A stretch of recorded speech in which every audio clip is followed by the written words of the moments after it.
আজি ৰাতিপুৱাই বেপাৰীৰ পৰা মাছ দুটা ৰখালোঁ আৰু মাছ দুটা ধুনীয়াকৈ ধুই পখালি চাফা কৰি কাটি বাছি এটা কেৰাহী পাতিলোঁ।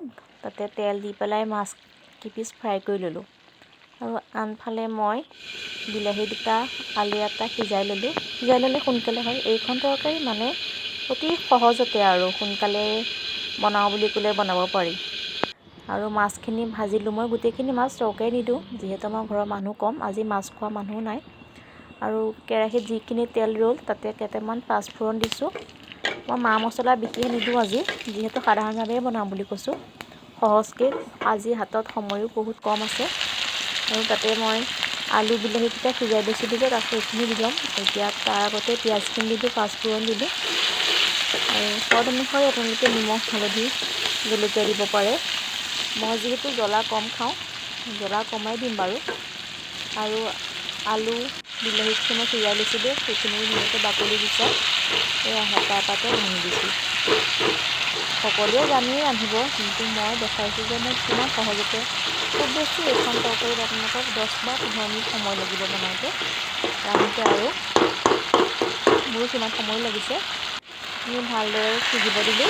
সিজি হোৱাৰ পিছত ঢাকন এখন লগাই দিছিলোঁ। মই সেইখিনি দেখুওৱা নহ'ল বাৰু, সেইটো কেমেৰা মই নিজেই কৰি আছোঁ আজি। আৰু এইখিনি সিজি হোৱাৰ পিছত কেইটামান কেঁচা মটৰ যে গুচাই থৈছিলোঁ, সেই কেঁচা মটৰকেইটাও দি দিলোঁ। ঠাণ্ডা দিনত এইখন তৰকাৰী নাখালে যে মোৰ ঠাণ্ডা দিনটো আনকমপ্লিটৰ নিচিনা লাগি থাকে। আৰু এইখিনি ধুনীয়াকৈ ভাজি লৰাই অকণমান ঢাকি থ'ম। তাৰপিছত অকণমান গৰম পানী মই কৰি ৰাখিছিলোঁ, গৰম পানীখিনি দি দিম। আৰু মই তৰকাৰী তেনেকৈ উতলহালে ৰৈ থকা নাই আৰু, জল্দি কৰিছোঁ যিহেতু। আৰু গৰম পানীয়ে দিছোঁ, সেইকাৰণে ইয়াত মাছখিনিও দি দিম। মাছ দুপিচে দিম বাৰু মই। মাছ দুপিচ দি দিছোঁ আৰু মোৰ তৰকাৰী ৰেডি হ'ল। আনফালে মানে মোৰ গাটো ইমানেই বেয়া হৈছে, দিনে দিনে চৰ্দি নিচিনা ভাৱ।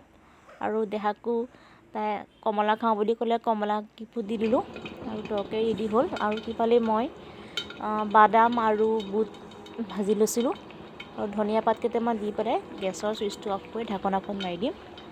চানা কিবা এটা খাওঁ মানে চানা খাবলৈ মন গৈ আছে। ঘৰত যিহেতু চানা নাই, সেইকাৰণে বোলো বুট বাদাম এনেকৈ ভাজি লৈছোঁ।